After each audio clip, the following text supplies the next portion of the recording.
Controversies का भी जिक्र करते हैं और जो ताजा विवाद है वो आई लव मोहम्मद और आई लव महाकाल को लेकर विवाद हो गया। बताइए, आई लव मोहम्मद विवाद की पूरी टाइमलाइन हम आपके सामने रखने जा रहे हैं और उसके बाद इस पर चर्चा करेंगे। 4 सितंबर को दरअसल कानपुर में सैयद नगर में आई लव मोहम्मद लिखा बैनर लगाया गया। यह पहला वाकया था। रामनवमी की शोभा यात्रा वाली जगह पर यह बैनर लगा। 5 सितंबर कानपुर में 12 वफात जुलूस के दौरान हिंदू समुदाय के पोस्टर फाड़े गए। 10 सितंबर पुलिस ने 9 नामजद और 15 अज्ञात लोगों के खिलाफ इसी मामले में एफआईआर दर्ज की। 16 सितंबर पुलिस ने बैनर हटाकर इसे दूसरी जगह पर लगवा दिया, यानी जिस बैनर पर आई लव मोहम्मद लिखा हुआ था। पुलिस की कार्रवाई का मुस्लिम समुदाय ने विरोध किया और उसके बाद बवाल आगे बढ़ा। 19 सितंबर हैदराबाद नामपल्ली में आई लव मोहम्मद का पोस्टर लेकर प्रदर्शन हुए।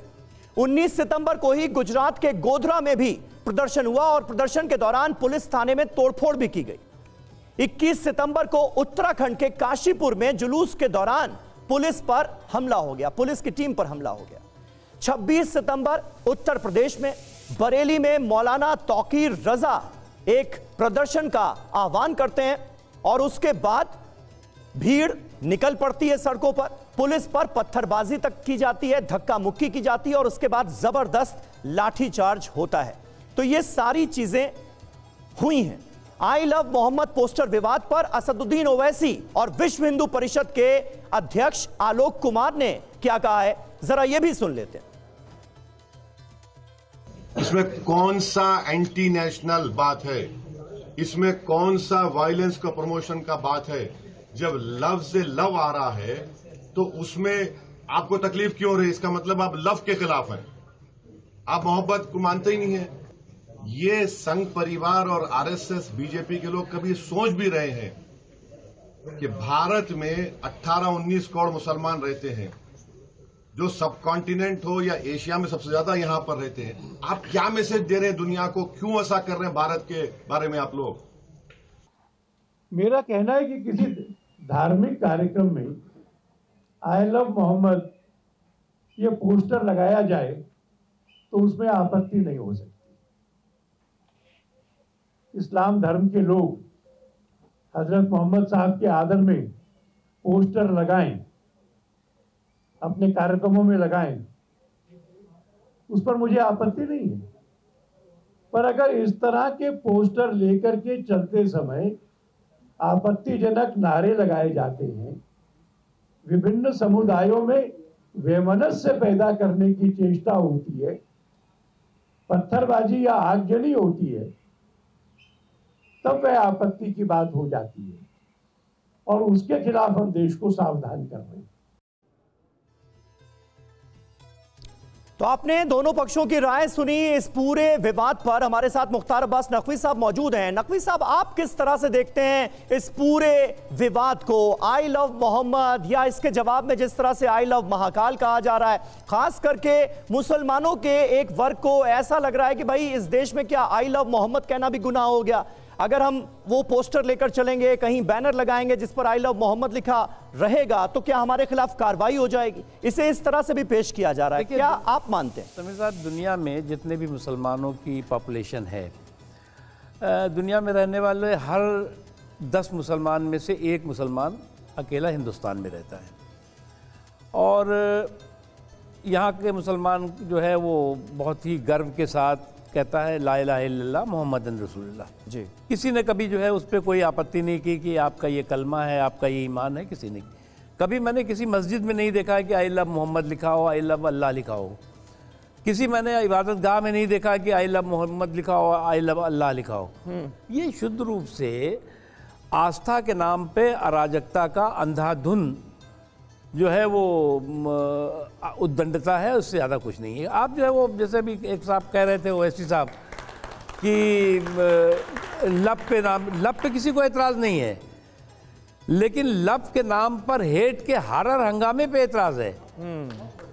आप जो है वो लव के नाम पर हेट का हर हंगामा करेंगे, लव के बैनर के नीचे हेट का जो है वो भवंडर करेंगे, तो उस पर लोगों को आपत्ति है। इसमें सबसे ज़्यादा कौन पिसता है? ये सब करा तो लिया कुछ लोगों ने। अपने सियासी मफाद के लिए। लेकिन पिसा कौन, पकड़ा कौन गया? बेचारा सीधा साधा मुसलमान, अब जेल की शिक्षों में बंद है। आरोप बिल्कुल ये बहुत इंपॉर्टेंट बात है। आरोप तो यही लगा कि भाई मौलाना तौकीर रजा ने तकरीर की जुमे की नमाज के दौरान, कहा कि भाई ज्ञापन लेकर आगे बढ़ो, और भीड़ जो है वो आगे बढ़ गई। पुलिस ने रोकने की कोशिश की तो फिर धक्का मुक्की शुरू हो गई और उसके बाद लाठीचार्ज। भाई ऐसे भड़का के आप तमाशा देखने चले गए, निकल लिए। आपके ऊपर तो जो केसेस भी लगे हैं, आपके पास जो है वो पैसे भी हैं, आप जो है ताकत भी है, आप जो है वो कोर्ट में समझ निपटा लेंगे। लेकिन जो बेचारे पकड़े गए हैं उनमें से मैं कई लोगों को जानता हूं, मेरे पास उनके परिवार के लोगों का फोन आया, अच्छा साहब हम तो जो है वो बेल कराने के लिए पैसा नहीं है और हम तो थे भी नहीं वहां पर। तो ये जो होता है इसमें जो है वो सबसे ज्यादा पीसा जाता है वो बेचारा आम गरीब कमजोर तबकों का लोग। और ये तो कुछ नहीं, जंग में कत्ल सिपाही होंगे, सुरखरू जिले इलाही होंगे। तो ये जो है वो इस तरह के उसमें जो है वो बेचारा आम आदमी जो है वो परेशान और पीटा और प्रताड़ित होता है। बिल्कुल बिल्कुल। सफीना रज़ाक जी, तो क्या ये बात कहीं ना कहीं मुस्लिम कम्युनिटी को भी समझने वाली है, जिस बात का जिक्र नकवी साहब ने किया? बिल्कुल समझने वाली है, क्योंकि जब हम कि आपका इस्तेमाल ना कर लिया जाए। जी देखिए, सबसे पहले तो हमें जो फैज़ भाई ने कहा कि खुदा जो है वो रब्बुल आलमीन है, वो रब्बुल मुस्लिमीन नहीं है। ऐसे ही जब हम कल्याण मंत्र पढ़ते हैं, कहते हैं सर्वे भवन्तु सुखिनः सर्वे सन्तु निरामया सर्वे भद्राणि पश्यन्तु मा कश्चित् दुख भाग भवेद। सबके ही दुख जो है वो दूर हो। इस पर एक तालियां होनी चाहिए। क्या बात है। हम ये देखेंगे कि ईश्वर पर हमारी कोई इजारादारी नहीं है।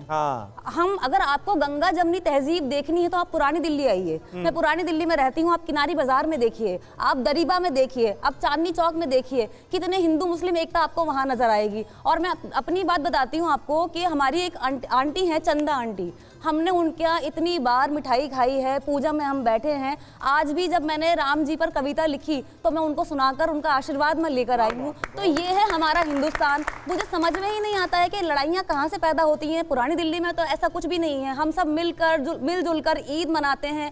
और इतनी फुलझड़ियाँ मैंने दिवाली में जलाई हैं, उतनी तो मुझे लगता है पुरानी दिल्ली के बाहर नहीं जलती होंगी। तो अगर आपको हिंदुस्तान गंगा जमनी तहजीब देखनी है तो आप पुरानी दिल्ली आइए। ये सब बेकार की बातें हैं। मुझे लगता है भाईचारे को खत्म किया जा रहा है, वो नहीं होना चाहिए। हर घर में राम है। आप मूर्ति में अगर पूज रहे हैं, और जो लोग मूर्ति को नहीं पूज रहे हैं उनके भी दिल में राम है। आप देखिए, आप किसी घर के बच्चे को देख लीजिए, अगर उसके घर में लड़ाई झगड़ा नहीं हो रहा है तो वो बेटा राम है। उस घर के बंटवारे नहीं हो रहा है, माँ बाप ओल्ड एज होम में नहीं है, उस घर में राम है। आप देखिए, तो हम लड़कियों के रेप हो रहे हैं। अगर मर्द राम बन जाए तो किसी एक बहन का रेप नहीं हो सकता। तो राम बनने की जरूरत है, जागने की जरूरत है। ऐसा नहीं कि मैं मूर्ति अगर पूजा नहीं करती हूँ तो राम नहीं। राम हमारा कल्चर है, राम हमारी तहजीब है, राम हमारी जिंदगी है। कण कण में राम है, हर जगह राम है। राम को नजरअंदाज करके आप कैसे मुसलमान हैं? इसका एतराफ तो हर कोई करता है। आपने गंगा जमनी तहजीब का जिक्र किया। दिलदार हुसैन साहब हमारे साथ यहाँ पर मौजूद हैं। दिलदार साहब, इस गंगा जमनी तहजीब पर, भाईचारे पर क्या कहना चाहेंगे? हम सब एक हैं, हम सबके बाबा एक, हम सबकी माटी एक, हम सबका मालिक एक। हमारा नारा भाईचारा। देखिए, हम अल्लाह को तो मानते हैं, अल्लाह को तो कहते हैं अल्लाह, लेकिन अल्लाह की नहीं मानते। राम को कहते हैं राम हमारे, लेकिन हम राम की नहीं मानते। हमें इस दोनों चीज़ों को मान करके हमें इस चीज़ को चलना चाहिए। आई लव मोहम्मद तो कह रहे हैं, लेकिन मोहम्मद ने जो नमाज़ पढ़ने के लिए कहा है उसके लिए हम लोग जो है पीछे हट जाते हैं। तो मैं तो ये कहूँगा, जो रब का हुआ वो सबका हुआ। बहुत अच्छा। जो रब का हुआ वो सबका हुआ। क्या बात है, क्या बात है। और कोई यहाँ पर कुछ कहना चाहेगा अभी तक जो डिस्कशन हुआ उसके आधार पर? जी जी। मेरा नाम सरफराज सैफी है। एहसास एनजीओ पिछले 23 साल से चला रहा हूँ मैं, और कावड़ के लिए 18 साल से कैंप लगा रहा हूँ। मेडिकल कैंप मेरा ही सबसे पहले गाजियाबाद में लगा था, जो सिर्फ मेडिकल था, दवाई गोलियों के लिए था। हम कभी भी आंखों के ऑपरेशन कराते हैं, क्लेफ्ट के कराते हैं, कभी ये नहीं पूछते हिंदू है कौन, मुसलमान कौन है। क्योंकि जब मैं बचपन से मस्जिद में जाता था, सुबह के टाइम में तालीम होती है, उसमें हमें सिखाया जाता था 40 घर इधर 40 घर उधर, भूखा सो जाए तो हमारा खाना हराम हो गया। हमारी बातों से किसी को लफ्ज़ इतनी तकलीफ हो कि उसको नींद नहीं आई तो हमारा सोना हराम हो गया। जब हमें हमारे मजहब ने ये सिखा दिया तो हम सबको साथ लेकर चलना सिखा दिया। उसी चीज को लेकर अगर हम अपने धर्म को समझ लेंगे ना तो हम सबको लेके चलेंगे साथ। किसी को जरूरत नहीं है कि भाई चलो मैं मुसलमान हूं तो हिंदू धर्म को समझूं, या वो हिंदू है तो मुसलमान को समझे। वो अपने को समझ ले, दुनिया में सब कुछ अमन चैन खुद शामिल हो। तो आपको ऐसा नहीं लगा कि भाईचारा खत्म हो रहा है या माहौल जो है वो गड़बड़ हो रहा है? ये राजनीति की देन है, राजनीति की देन, टोटल राजनीति की देन है ये। कुछ जगह होता है और उसको इतना दिखा दिया जाता है कि पता नहीं कितना देश में सबसे ज्यादा यही हो रहा है। अब राजनीति के डिपार्टमेंट से तो नकवी साहब आप ही हैं हमारे साथ, जरा इसका जवाब दीजिए कि राजनीति आखिर इस लेवल पर क्यों पहुंच गई है और हमारे जो राजनेता हैं वो देश की ऐसी छवि क्यों पेश कर रहे हैं? इसमें किसका भला है? देखिए, एक कंपटीशन जैसा होता है। हाँ। आज जो है वो मैं नहीं मानता कि हिंदुस्तान का मुसलमान या हिंदुस्तान के माइनॉरिटी जो है वो अलग थलग पड़ रही है या आइसोलेशन पे है नहीं वो। लेकिन जो हमारी लीडरशिप है, ख़ास तौर से जो सियासी सेकुलर जो सिंडिकेट है, उसकी प्रॉब्लम क्या है कि उनको लगता है कि जब तक जो है वो इस देश के अल्पसंख्यकों और ख़ास तौर से मुसलमानों में भय और भ्रम का माहौल पैदा नहीं किया जाएगा, तब तक जो है वो हम उनका हम पॉलिटिकल एक्सप्लॉइटेशन नहीं कर सकते। और ये कोई आज से है नहीं, ये जो है वो आप अगर देखें तो आज़ादी के बाद से ये शुरू हो गया। अंग्रेज़ों ने जो हमें दिया तो उस विरासत को जो है वो कुछ लोगों ने अपने पास रख लिया, और उसके बाद उसी तरह से वो जो है वो आज जो है वो मुझे कहने में मैं खुद जो है वो 6 चुनाव लड़ा हूँ, मुझे कहने में कोई एतराज़ नहीं कि लोग जो है वो ख़ास तौर से मुस्लिम जो है वो वोट किसी को जिताने के लिए ना दे करके हराने के लिए वोट करता है। ये जो सोच है, ये सोच जो है वो आइसोलेशन की तरफ आपको ले जा रही है।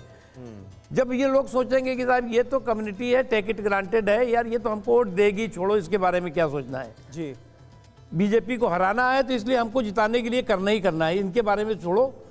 वो जो आप कह रहे हो वो पॉलिटिकल जो एक कंपटीशन है, उस कंपटीशन से जो है वो हम ही बाहर निकल सकते हैं। ये अक्सर कहते हैं ना कि हम हमेशा कहते हैं सोचना होगा कि पॉलिटिकल मोटिव के लिए कौन से बयान दिए जा रहे हैं और किसमें आपकी भलाई है और किसमें आपके साथ ठीक नहीं हो रहा है।